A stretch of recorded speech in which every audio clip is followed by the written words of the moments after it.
Hello, everyone. This is Stacy. Welcome to the landing.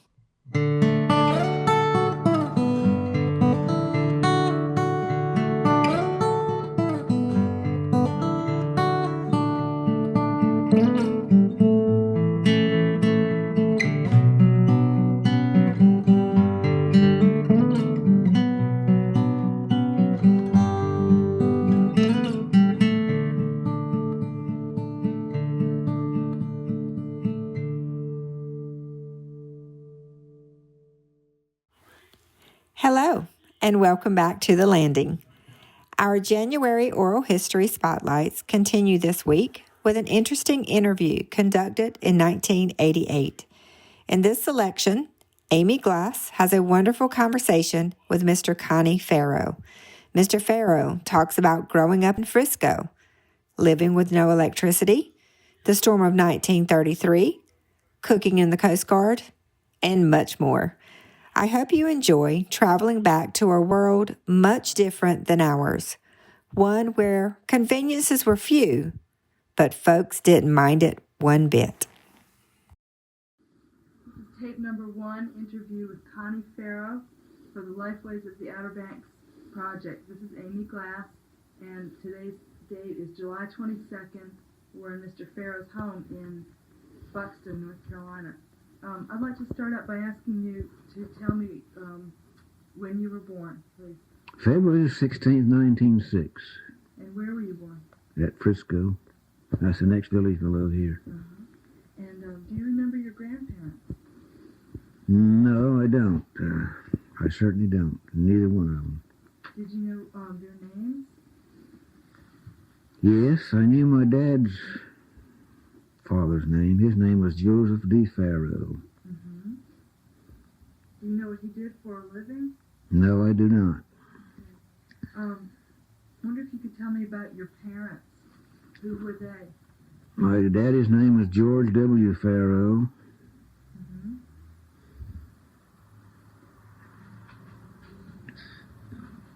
My mother's name was Angeline Farrow.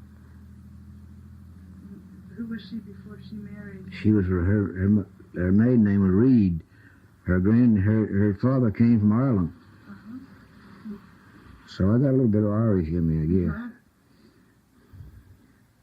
Uh-huh. How did your father make a living? Carpenter, house carpenter. Mm-hmm. He had done that all his life? All his life, yes. Built houses here in Buxton? Right, but in Frisco mostly. We lived at Frisco then. I was born and raised down at Frisco. Mm-hmm. Did you go to school in Frisco? Yes, ma'am. Can you tell me a little bit about what school was like there? Well, those days it wasn't too much. Uh-huh. I only went to the 7th grade, and then I left and went out on a job on a ship. You did? That was your first job? Yeah, first one. What was that like? Well, that was not too bad. I was just a kid though, I was 16 years old. Uh-huh. Wasn't too bad. What sort of a vessel was it? It was a freighter. And where was it out of? Norfolk. Out of Norfolk? Yes, ma'am. Did you go up to Norfolk for to get the job? Yeah, right. Uh-huh.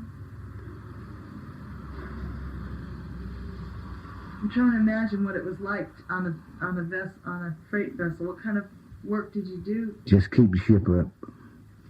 Painting, scraping paint, chipping rust and stuff like that. Uh-huh. Did you ever have any? How long did you stay on with that job? I think around a couple of years, I believe. Mm-hmm. About 2 years.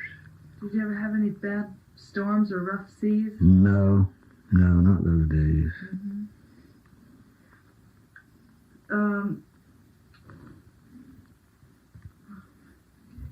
So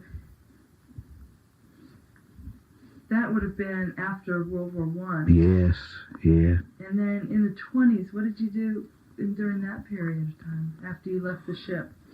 I went in the civil service in the 20s. And then I was inducted over in the Coast Guard. And so, did you stay up in Norfolk then? No, ma'am. No, not then. I did when I was in the Coast Guard. I was stationed on a boat out of Norfolk.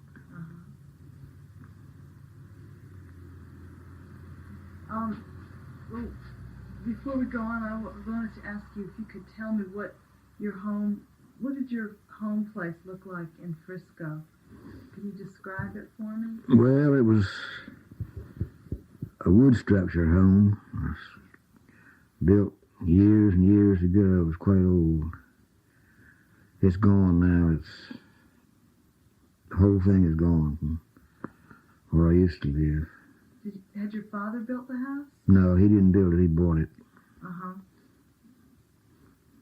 And what did you do for, there weren't too many stores back then. No, there was one in Frisco. Uh-huh. And I think about 3 in Hatteras at that time. Uh-huh. What kind of things would you get at the store as opposed to things that you had at home? Well, you got all your groceries from those stores. It was kind of a general store, you know. They carried clothing, shoes, stuff like that those days. Did your family have a garden? Oh, yes. Had a garden, chickens, hogs, horse, everything like that. You know, people fared better those days. You know what? I mean, they enjoyed themselves better those days. They wasn't burdened down with debts like that, like we are today. They didn't owe you anything. Didn't know nothing, no ma'am. Of course, there wasn't no electricity here. There wasn't no hard surface road. There wasn't no automobiles, no televisions, and nothing like that. No electricity. The water was free. Wood. Those days, a lot of the people cooked on wood stoves, and a lot of people heated their homes with wood. I expect 90% of it. That's the only way they had to heat them. Where would they get the wood? Right here in the woods. Most of the people owned their own woodland, so it didn't cost them anything. All they had to do was cut it. You could buy wood then, though, for $3 a cord. And now it's somewhere around 15 or 20, I guess. I know it is, though. Who would you buy wood from?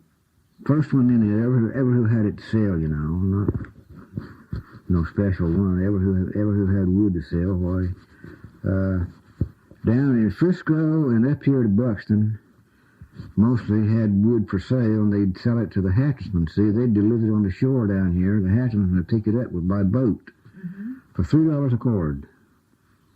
Pounded steaks all the way from east to, I don't know whether you ever heard of a pounded or not, but that was the way they fished. That was the way they fished. You could get pounded steaks shoved in for 15 cents a piece. And now they don't sell them more here, but if they go over here around Stumpy Point and East Lake and those places, about $7, $8 a piece. Huh. We used to deliver them on the shore here for 15 cents a piece. That's a remarkable difference. All the way from 16 to 24 feet long for 15 cents a piece. What were they made out of? The pine trees, yeah. Cut pine trees. Yep. How were they hewn? They just cut the branches off, see, and sharpened them, hauled them down to the shore side where the boys from Hatters or men from Hatters would pick them up by boat, see. Over the Hatters, there's nothing like that. They don't have no pine trees over there, nothing like stakes or nothing like that. So that was the way they used to get their pounded steaks from Frisco and here to Buxton. So there was a woods area in Frisco. Right, yeah, Frisco is just about like Buxton, yes ma'am. And was there a village in Frisco that yes. where there was a center of... Yeah, we lived right about the center of Frisco. I don't know exactly what the population was, but it wasn't too many, maybe 40, 50 houses, something like that in Frisco. But like I say, there was no electricity, nothing like that. What did you do for light then? Kerosene lamps.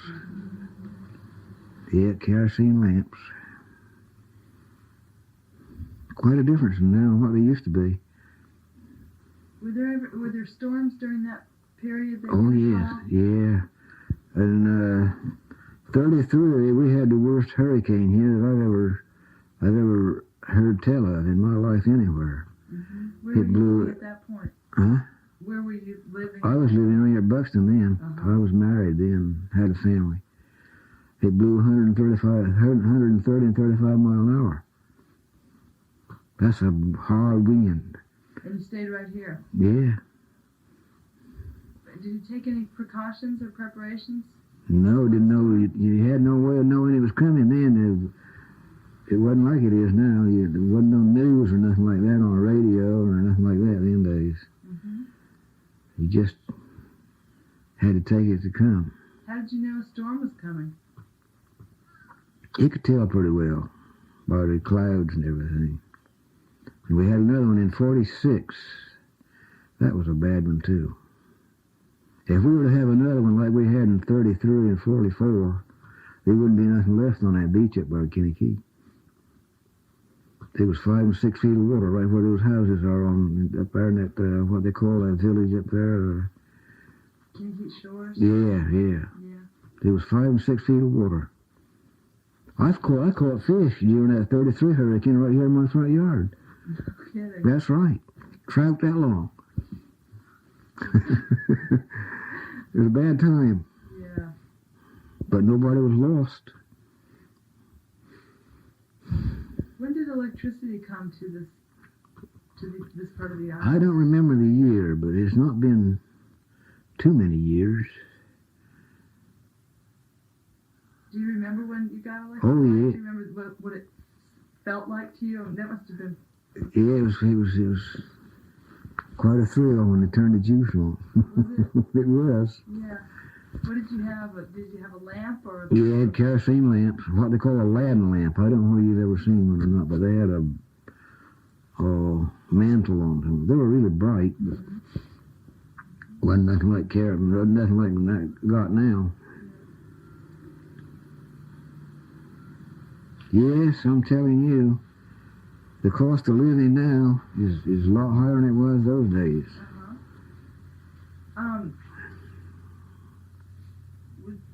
I want to get back to, we were talking about fuel, like wood and all of that. You had kerosene for the kerosene lamps. Where did that come from? They used to get it from stores here, local stores. They kept it. Come from Little City, though, by boat.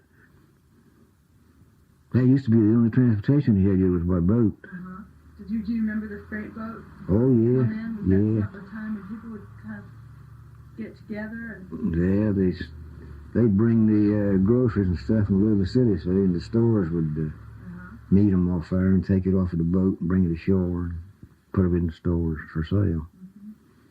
What about your water? Did you have cisterns? We had what they call wells then. A lot of people had wells and some had pumps. They'd drive a pipe down, and put a pump on it, a hand pump. And then we finally got a water system here. That was mighty nice too when they did get it, because this earth water here is not very good without the chemicals they put in it to purify it. Did you have brothers and sisters growing up? Yes, I had 4 sisters and 1 brother. So you had a pretty big family. Yep. What kinds of activities did you do together as a family when you were children growing up? Oh, we used to play ball, stuff like that. About the only thing. About the only recreation you had. What about in the winter time when you were inside? No recreation at all. Just stay home most of the time out cold. Keep the wood fire burning, yes. Did your mom cook on the wood stove? Yes, she did. My wife did too when we first got married. Of course, that's been 60 years ago. I lost her about 12 years ago.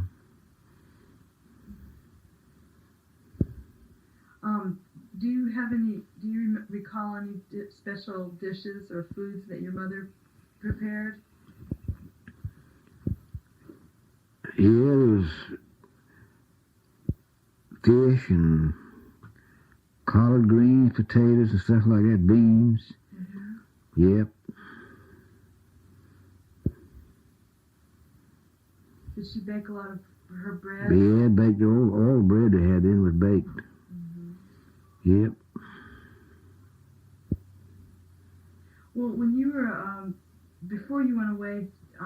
the ship, and you were a young man in your teens.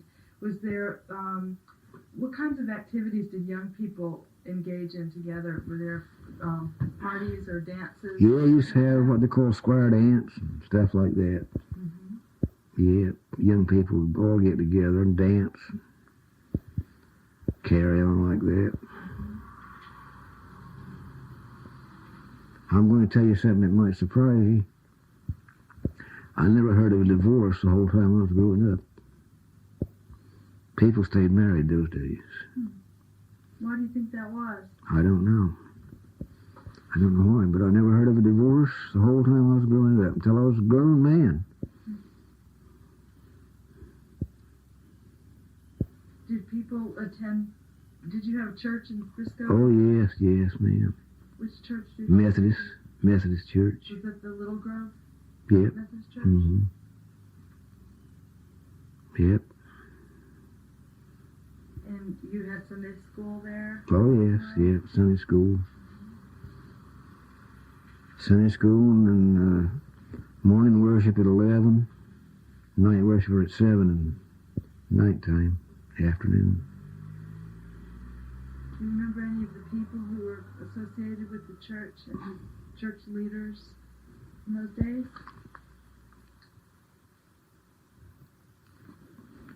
I remember the Sunday school superintendent used to be down there. His name was A.J. Foster, Arthur J. Foster. He's dead. All those people are dead and gone now. Was the church located at the same place where? No, ma'am. No. It was over on the other road. But the old road used to be a dirt road down there. It was located on the dirt road. The hard surface road is further over in the village than what the old road was.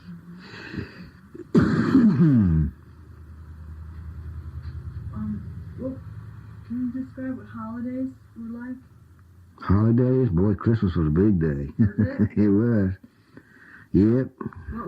What would you do? Can you take me through the whole Christmas day? What would you do? They used to shoot and mark, for turkeys and ducks and stuff like that. That was about all. They used to have a Christmas tree at nighttime, Christmas night. What kind of decorations? Oh, everything was on it, just about. All kind of lights and everything. Of course, they were all kerosene lamps. There wasn't lights. There wasn't no electricity those days. Uh-huh.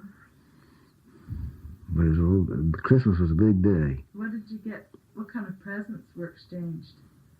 Oh, the girls used to get doll babies, the boys, little iron horse and carts and stuff like that, bats and balls and stuff like that. Was that a time when people would visit? Yes, my goodness, yep.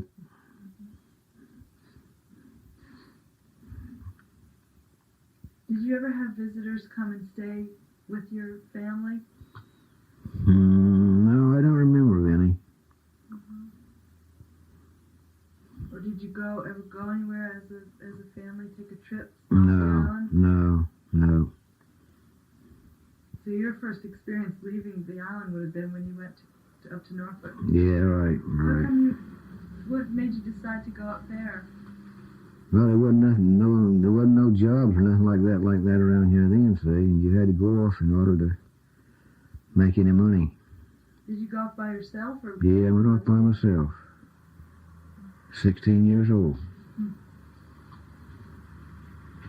Well, after you were in the service, where were you? You joined the Coast Guard service. Yeah. Right? And then where were you stationed at first? I was stationed in Norfolk on a patrol boat. Mm-hmm. And what year would that have been when you joined? Let's see. 26, 10, 36, 10. I first went in the civil service, and then I was inducted over in the Coast Guard. I went in the civil service in 1926, I think. Mm-hmm. But that civil service counted on my retirement time, see, just the same. Mm-hmm. They give me credit for 20 years counting civil service and Coast Guard together. So then, once you were in the Coast Guard, I guess it was about the early days of the Depression at that time then. Yeah, Depression was 33, wasn't it? Yeah. It was a bad time, too. Yep. And were you still in Norfolk then? Yeah. You stayed with the Coast Guard for 20 years. 20 years, yes, ma'am. And when did you come back to North Carolina? 1946, after I retired. Mm-hmm. No, I retired here. I came back here about 6 months before I retired in 46. What made you decide to return to this area? Well, my family were all here, see. All my relatives were here. My home was here, so... I had 4 children at that time.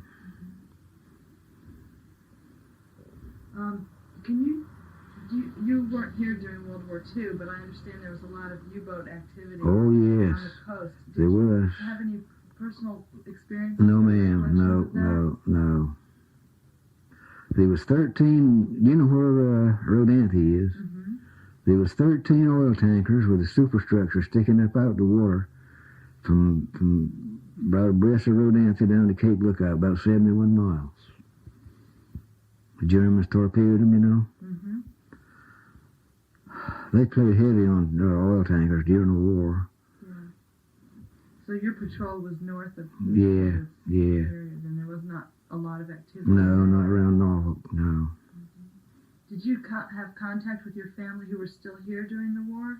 Oh, yes, yeah. What kinds of things did they tell you about what was going on here? Well, we used to see it in the newspaper, see. They used to come out in the newspaper every day around Norfolk. Mm-hmm. World War I, they sunk this lightship off here, the Germans did. That was in World War I, though. Was that the Diamond Shoals lightship? Yeah, right. You ever see a lightship? Seen pictures of them. Yeah, I got a picture of one. I put 7 years on one. You were on a lightship? Yeah. Where was that? Diamond Shoals out here. Oh, Right yeah. off here. And what years were that? Was that in the Coast Guard? Civil service then. That was in the Civil Yeah, Service? yeah. On the lightship. Mm-hmm. Well, I don't know I've never met anybody who was on a lightship. I wonder if you could tell me what that was like. That was rough going. Was it? Oh, boy. I seen it out there one time for 72 hours. We never sit down at the table to eat. Rough weather. It was too rough to Oh, sit gracious, yes. still? That it was. When was that? Winter time? Ma'am? Was that in the winter time? No, in summertime, hurricane season. I was out there in one hurricane, 115 mile an hour. What did you do? Just held on. That was about all you could do. The old man, the skipper, he called us and all in the wheelhouse at 2 o'clock in the morning. Said if we go down, we'll all be together. There wasn't nothing out but sometime but the smokestack. That's the truth. That thing was just covered up in water. Sea so heavy. So you'd be underneath the deck. Oh, yeah. Yep. Yeah, I was on Diamond for 7 years. Now, during that period, would you serve out there for a certain amount of time? 60 days out there and 30 days ashore. Yep, 60 days out and 30 in.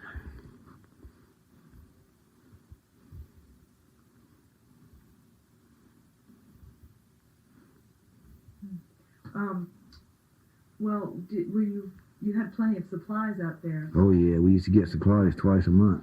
Food. How many men were out on the ship? During peacetime, 17 was the crew. There was 17 in the crew. The skipper, first officer, mate, chief engineer, assistant engineer, 3 firemen, 5 seamen, the cook, and the radio operator. 17 all told, I think. And which position did you have? I was ship's cook. You were the cook? Yeah. That's what I was in the Coast Guard, ship's cook first class. How about that? Mm-hmm. Well, so you took care of the food out there? Right, yeah, right. Did you have to order the food? Yep, I had to order it. Were there certain regulations that you had to... Yeah, you had so much, yes, you only had so much to buy food with, so you was allowed so much a day to feed the men. Mm-hmm. Tell me what they used to have for breakfast on a light ship. Eggs and bacon most every morning. Hot cakes. Ham. Sausage, stuff like that.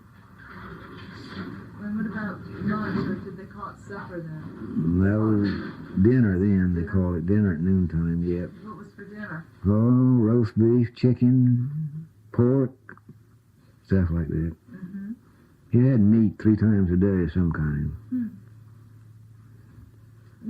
And then what about dinner, the evening meal? What would that be? That would be pork chops or something like that, you see. Steaks, generally. Do you have refrigeration? Oh, yeah, had refrigeration.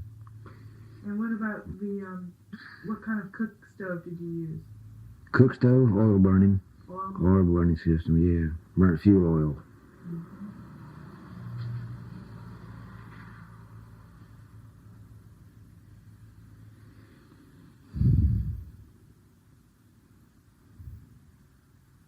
Do you have any stories about did anybody ever have any complaints about the food? Or No, everybody was pretty well satisfied.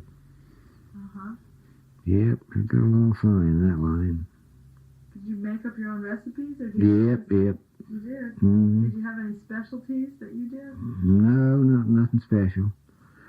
Only during holidays, we'd always have specials on holidays, such as Christmas and Thanksgiving, New Year's and stuff like that. Turkey, chicken.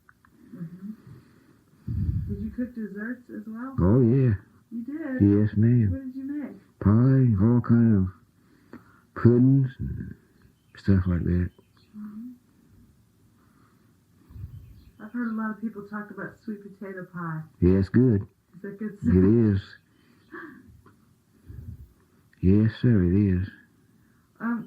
What about, what did they have to drink out on board? Coffee and iced tea. Yep, that was the main drink, coffee and iced tea. It was probably rough out there. Oh, my goodness. In the winter time. Did anybody ever get sick? Once in a while, we'd get a new man while he'd kind of get sick. What did they do for sick people? Nothing, just stay there and battle it out. Yeah. Stay there, they got over it. Didn't have any medicine or medicine chest? No. Well, we had a medicine chest, but there ain't nothing you can do for seasickness I know of. Yeah. The way a person looks, it's a bad feeling. Yeah. I never was seasick in my life. And I was out there in a 115-mile-an-hour hurricane.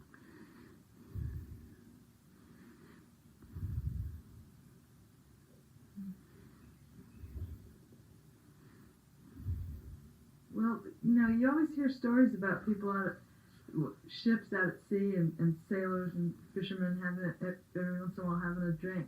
Was there ever any alcohol on board? No, ma'am, wasn't allowed. Wasn't allowed? No, ma'am. Wasn't there? Mm. Well, that would be rough out there in the winter time. Huh? Yeah, it would. No whiskey or nothing like that was allowed aboard. Was there any back here on the island back then? Any what? Any whiskey back then on the island? Not those days, I don't think. Not much. Once in a while, there'd probably be a bootlegger come down and bring some, but it was very seldom. Now we got a big liquor store over here. Yeah, that's new, huh? Yeah. Yeah.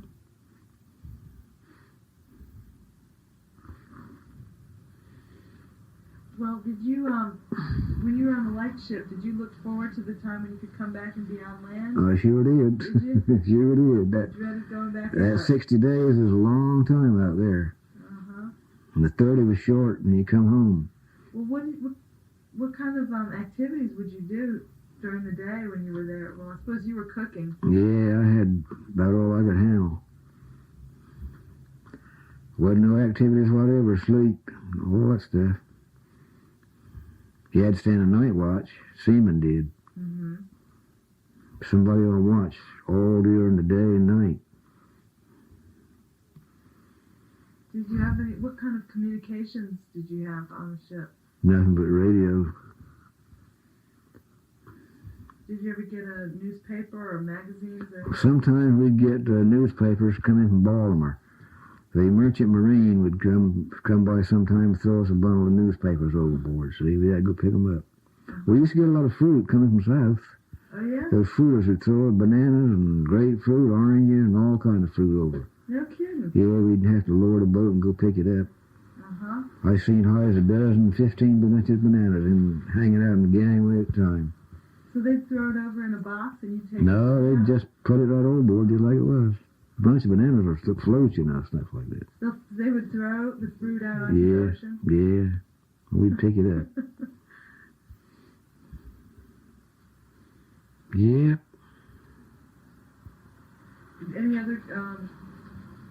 Any other communication with ships that went by, close by? Only by radio was all. We had a radio operator. Uh-huh. They never anchored and came Oh, over? oh no.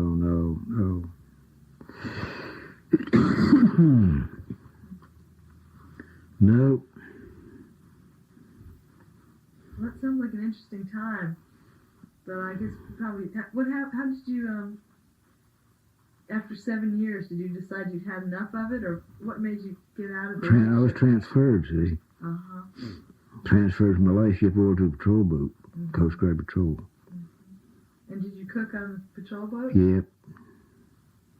How was that operation different than the one on the light ship? Well, it was quite different because you'd go to the store every day if you wanted to.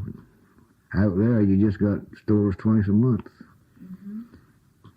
You had to run that every what you got, so you had to make it go as far as it would in order to have enough food to last you 15 days. That was on the light ship? Yeah. Now in the Coast Guard on the patrol boat, it was different. They'd bring us supplies any time we wanted them, every day if we wanted them, as far as that went. That Coast Guard's a wonderful thing, you know it? It's been one of the greatest assets of this place of anything I've ever known in my life. I bet, well, I won't bet, but I'd be safe to say that I believe 75% of the families right here from all the way from Rodanthe to Hatteras is receiving a retired check or active duty check. That's right.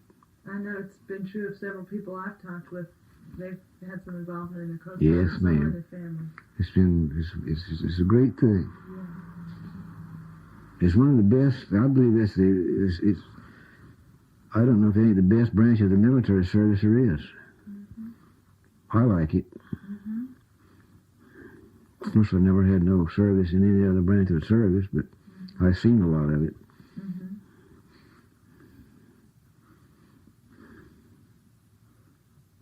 Well, I wonder if you could tell me a little bit. I know you've seen a lot of changes in the area. And I Oh my, yes. Maybe, can you summarize the biggest changes for me? How do you think? The biggest change that I've seen in here is the transportation. Used to, they had what they call a mail boat, so you run from Hatteras to Mario. It would leave Hatteras at 5 o'clock in the morning. It would get here at 6, get to Avon at 7, and Rodanthe about, I guess around 9:30. And then all the way from Rodanthe to Mario, they'd leave Hatteras at 5 o'clock, and you never got to Mario till about between 6 and 7 at the afternoon. About 10 or 12 hours on that thing. That was a long, long ride on a slow boat like that. Yeah. And you were lucky if you made it in one day. I was 5 days one time getting here to Mario. No kidding. 5 days. What happened? Broke down and run aground and all that stuff. Transportation was poor then. 5 days from here getting Mario.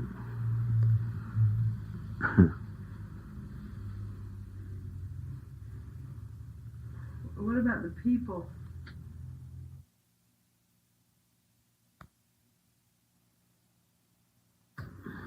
I wanted to ask you about your early life. You married once you were in the Coast Guard? Yeah, I was in civil service when I got married. Oh, okay. So you were... I was married in 1926.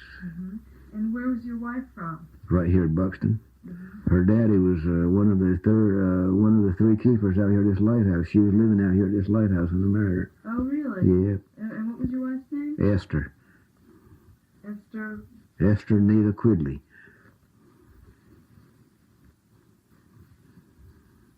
How did you meet her? I've known her all my life. See, I was living over Frisco. I was born and raised over Frisco. I've known her all my life. There's her picture. I lost her 12 years ago. I'm sorry to hear that. She's a pretty lady. Yeah, she was Did you go out? You said she was living at the lighthouse. Yeah. You married her, so did you go out and socialize out there? Oh, yeah. Did you out around the lighthouse? Yeah. Special, what kinds of things? Oh, just walking down on the beach. There wasn't much of anything for socializing then, but just go out and see her and be with her and walk out on the beach. Pretty moonlight nights, we used to stroll around on the beach a lot. Do you ever remember helping out with any of the lighthouse activities or any No. upkeep of the lighthouse? No.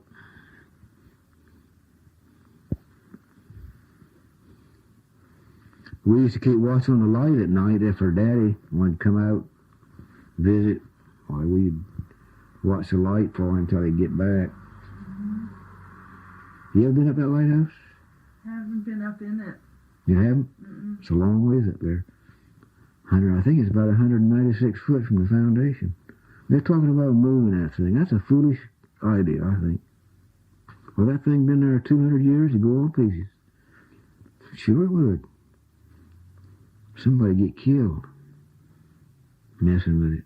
Try to dig under it and get... I don't know how they'd ever figure about getting under the thing. These pilings driven in the ground under that thing. Then a solid concrete foundation on top of those pilings. How in the world are they going to get there? It would be a commotion, that's for sure. Well, you'd pay to build a new one. Were you here when the old tower? No, that was done away with before my remembrance.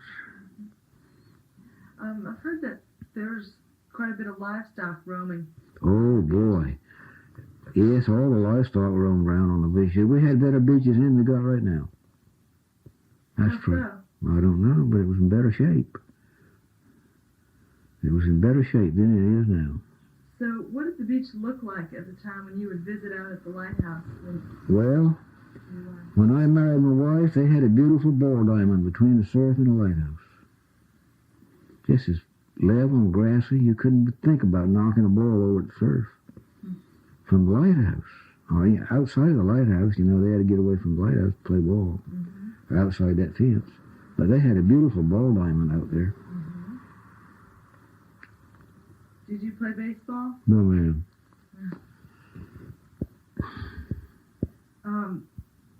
I know that the dunes, the way the dunes are now, was not the way they were back then. No. There wasn't no dunes out there at all at that time. No, there was no dunes there. Did you go up into Buxton Woods much? Oh, yes. I used to ride a horse up here from Frisco just about every night to see her. Yeah. Yeah, I had a horse of my own.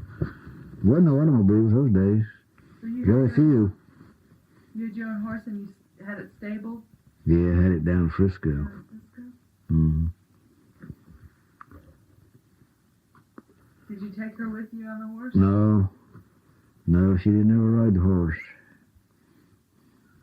Were you one of the people who helped round up the cattle when they would have them dipping? Yeah, sure. You were? Yeah. You did that? Well, can you tell me what that was like? I can't imagine what that would have been like.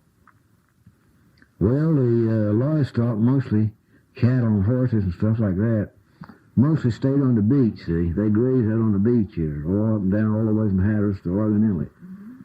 Of course, we didn't round them up no further than here to Buxton.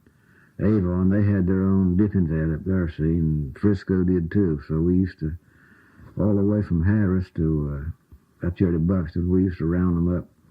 They used to go in the summertime, see, there was all the mosquitoes here were enough to kill you. Well, the livestock would go out on the surf, see, to get rid of those mosquitoes at night. Or we'd be down there next morning, when daylight broke, and round them up. We had horses, see, and drive them down to the dipping vat and plug them in that.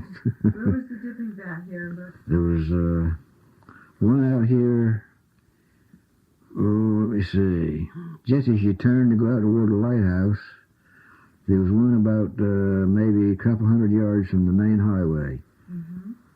That is from the main highway that goes this way, see? Right, not number 12. No.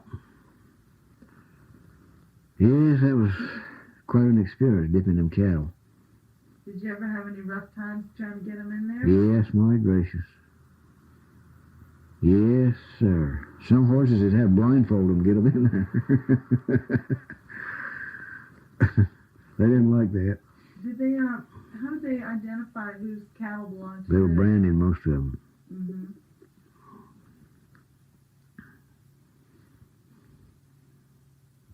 Yeah, they used to roam around wild here. Was it mostly horses and cows? Yeah, right, horses and cattle. What about, was there much sheep here? My uncle used to own a lot of sheep here, yes. He had 200 or 300 here at one time. No kidding. There used to be a lot of goats here, too. Really? Yeah, about 200 in one flock. Used to roam around through the year. Of course, people owned them, but they were still roaming around. They didn't have to keep them up.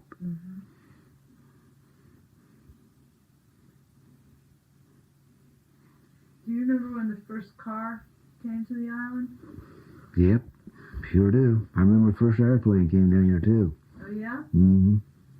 Man had a cow, and she had a baby calf over at Frisco. That plane came over, and that cow saw it. She left home and never returned. Calf starved. Yes, calf starved to death. She never did show up anymore. Scared her. Scared her to death. I think she died in the woods somewhere. I don't know. He never did see her anymore, though. Calf finally died, starved to death. She never did come home. See that baby anymore.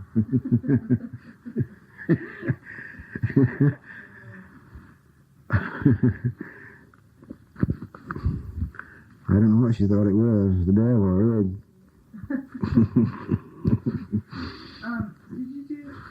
Did you ever do much fishing or hunting? Yes, I done a lot of fishing after I retired. That's I done a lot of it. Fishing and carpenter work. What kind of fishing did you do? Mullet fishing, mostly for bait, for... They used to sell a lot of bait here for beach surf fishing, And I'd catch mullet for that, yeah. Was that out in the surf? No, on the sound side. How did you fish for mullet? Nets. I had my own boat and nets in. Can you describe net fishing for me? Yeah, it was quite an experience. I used to like it. Yep. How did it work? Like, if you were trying to tell me how to go net fishing, how would you tell me to do it? Well, you'd go out there. You had 300 or 400 yards of net, see? Go out there and stake it out. And they'd hit it at night, see? That's the way you used to stake it out in the line. Right. Across. Right straight line, about 500 and 600 yards. Catch a lot of mullets that way.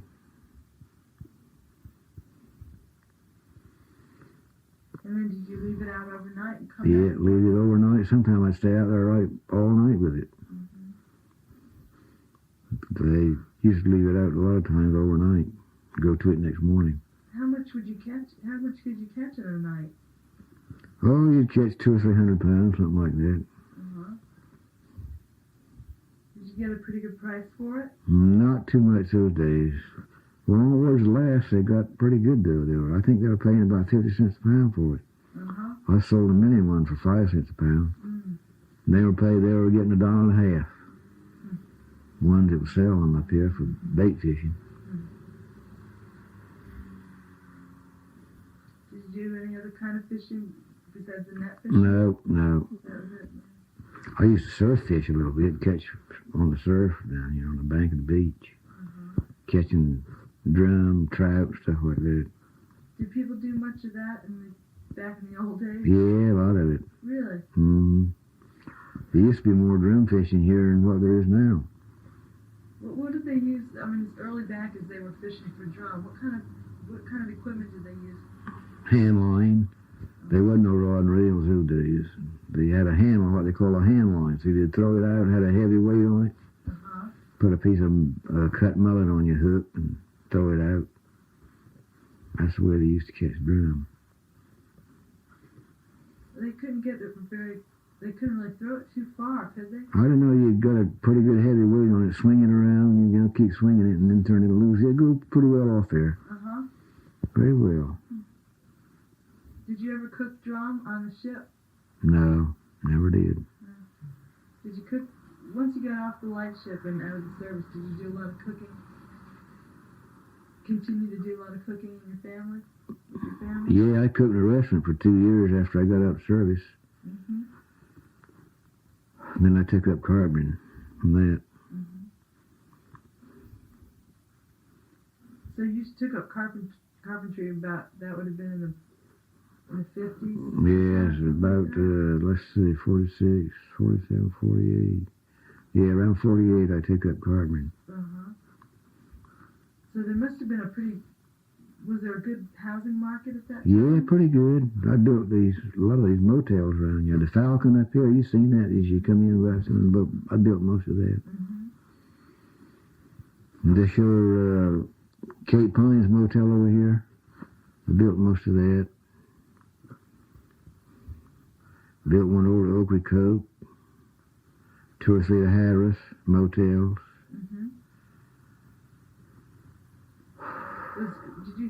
Would you say that the tourist industry was picking up at that time? Oh yes, yeah, the tourist industry was picking up. Were there mostly fishermen coming in? Yeah, mostly fishermen. Well, you've certainly had some interesting experiences. I don't really have any more questions right now, but is there anything else that I haven't asked you that maybe you wanted to tell me? Well, I don't know anything. I told you about the transportation. That's really changed. Yes. Any other changes you've noticed? Have you noticed any changes in people over the years? No, not a whole lot.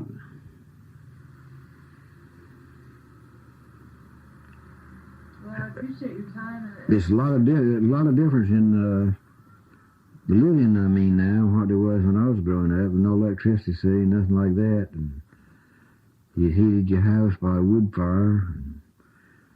I installed an oil burning system in my house here. About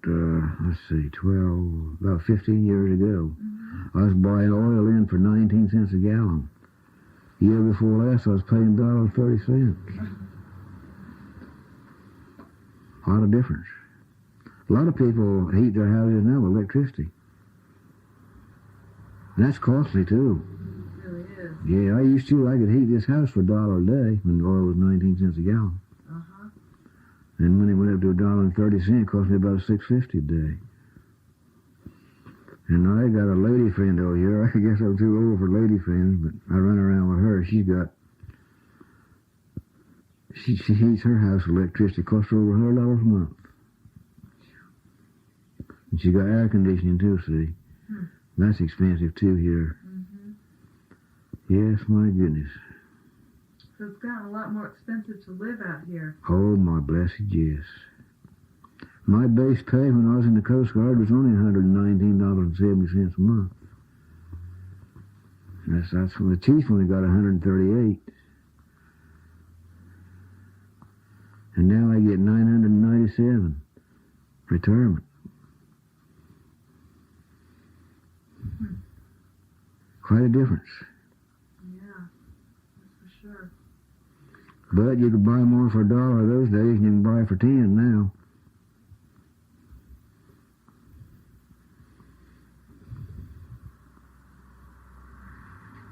There weren't as many ways to spend it, I guess. No, that's right.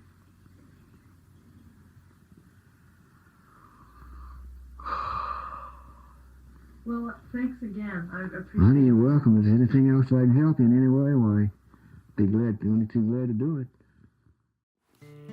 Thank you for joining us again to The Landing. This podcast is brought to you by the Coarse Sound Waterfowl Museum and Heritage Center. I am your host, Stacy Davis Baisden, and today's podcast was produced by April Davidson. Tune in next week as we continue spotlighting oral histories. Until then, stay safe and be kind.